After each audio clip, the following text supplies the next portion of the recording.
Getting shredded is often seen as the pinnacle of aesthetics. Low body fat, bulging muscles, and a roadmap of veins. I should know, I myself have dipped below 8% body fat multiple times. In 2019, I pushed myself close to 6% body fat in my natural bodybuilding show, where I won the Opens class.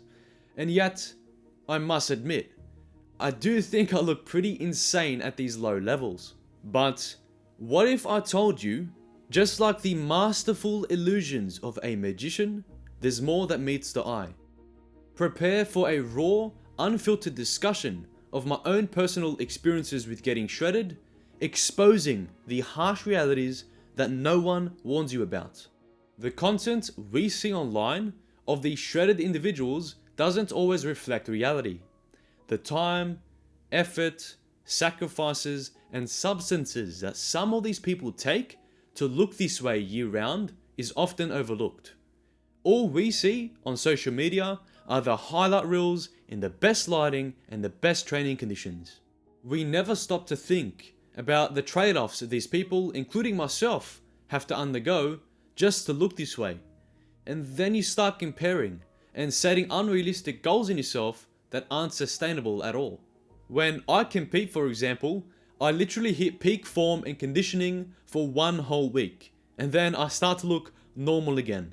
But for most of these influencers who look shredded and massive year round, they're either abusing substances or sacrificing a lot of muscle to look that way for an extended period of time. Achieving a shredded physique is linked to your body's ratio of muscle to fat. You have to understand that you're not going to look this way if you simply lose a lot of fat. Muscles are the key in creating that shredded appearance. And by simply losing fat without having a solid muscle foundation, you're just gonna look skinny. And let's not forget that when losing weight, if done incorrectly, you could be sacrificing a lot of muscle mass, which is gonna defeat the whole purpose of why you're doing this in the first place. Look, I'm gonna cut straight to the point. You will never look this way if you can't simply understand the basics of losing weight and why your results are directly tied to creating a caloric deficit. If your current experiences and habits with food is eating anything and everything with no regard or care in the world, I think it's time someone told you that you need to wake up to yourself. In order to get shredded, our diet is everything, and to dip below 8% body fat, an extreme level of restriction is needed.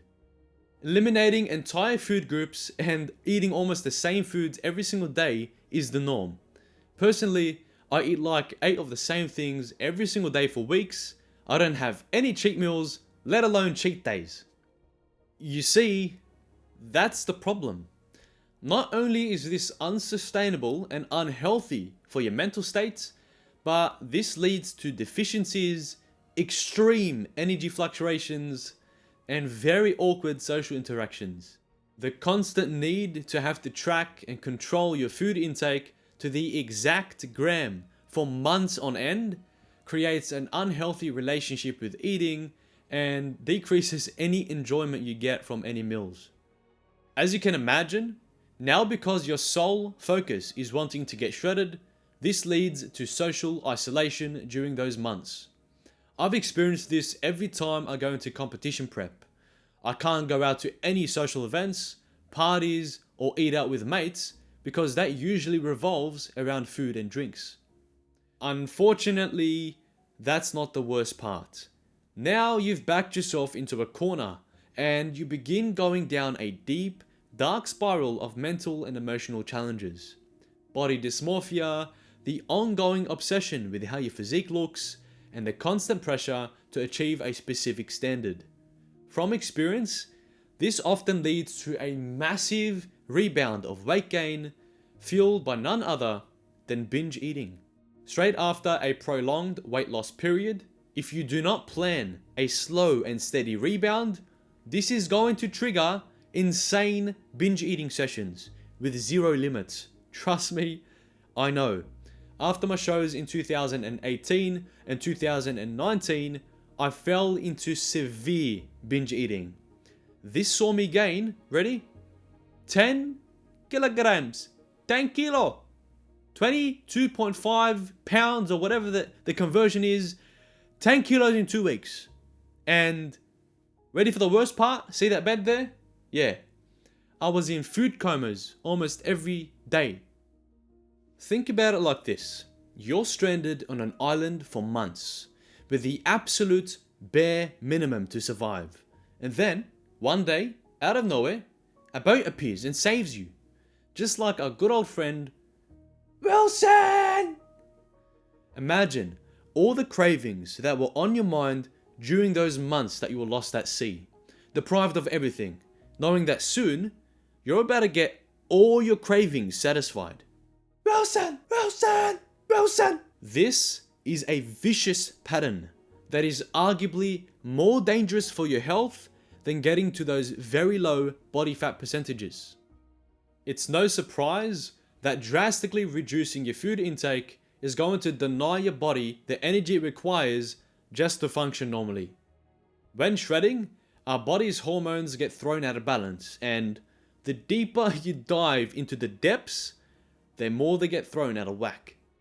These hormonal imbalances lead to crazy mood swings, and in my experience, I get very irritable and have random bursts of anger and frustration over the smallest things. Low energy levels are also very common. This is because you're eating a lot less carbs, so you're barely going to have any glycogen stores in your muscles. However, the worst of all the side effects is the impact shredding has on testosterone levels. For females, the equivalent is how it affects their estrogen levels. For men, this leads to a decrease in muscle mass much quicker with the absence of weightlifting. This can also lead to reduced libido, or to put it more bluntly, no sex drive or desire, and erectile dysfunction. Now, you gotta understand, I am talking about the extreme levels of shredding. For me, that's below 8% body fat. For someone who's very big and loses a lot of weight, that level could be below 12% body fat. So you have to be wary of this. Like, for me, again, being very blunt, my Johnson literally doesn't work, doesn't move, doesn't budge in any direction at all after 8 weeks in a strict competition prep. And the worst part about it, it stays like that for another 8 weeks after our competitions. There's nothing worse. Women don't have it easy either. This can also lead to a decrease in muscle mass much quicker with the absence of weight loss, with similar effects on sex drive, and instead of their Johnson being affected, it's their menstrual cycles. Having a balance between physique goals and hormonal health is important for long-term success.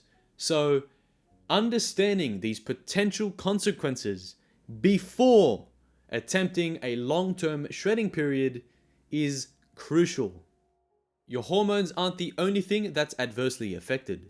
Something I've never heard anyone talk about is the constant excessive hunger and cravings for food that you experience. It's a severe obsession that dominates your day-to-day thoughts, impacting your life and daily living. In every single shredding phase I've ever put my body through, I experienced this. And not only that, in order to satisfy my cravings, I have to sit there and watch people eat. I'm not even kidding. I sit there and watch people binge eat stupid amounts of food. Think about how crazy that sounds. There's even a medical diagnosis term for this called polyphagia. The worst part about this is that it's only a temporary fix to satisfy your hunger and cravings. This obsession, as you can imagine, spreads into every single aspect of your life, eroding away any enjoyment or relationship that you may have. This constant mental battle between starvation and discipline then leads to skyrocketing stress. On the path to achieving this shredded look, it's also very common to experience a significant loss in strength during your weightlifting sessions. In my most recent show, for example, which saw me lose 13 kilos in 13 weeks, I saw an average drop of 40% across all my exercises, with an average drop of 50% in exercises like the leg press and the T-bar row.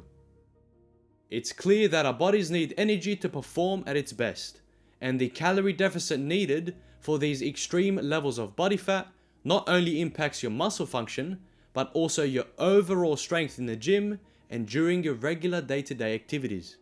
Another point that I'd like to mention that I've thankfully never suffered from, but know many people who have, is body dysmorphia, especially during a shred. On average, I've lost around 10 kilos every single time I've competed. So it's no surprise that your body literally has to shrink in order to see all that muscle. You're most likely used to seeing your body much heavier and fluffier.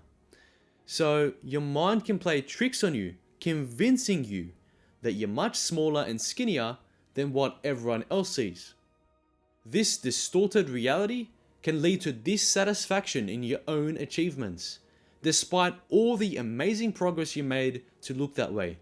It isn't until you go back to your normal weight where you realize how crazy you actually looked when you were shredded. And that, ladies and gentlemen, is body dysmorphia at its finest, eroding your own self-confidence even when reaching your lowest body fat percentages. So, there you have it, the undeniable truth in the pursuit of a shredded physique. These are the brutal realities that no one warns you about, and why getting shredded goes beyond the facade of social media.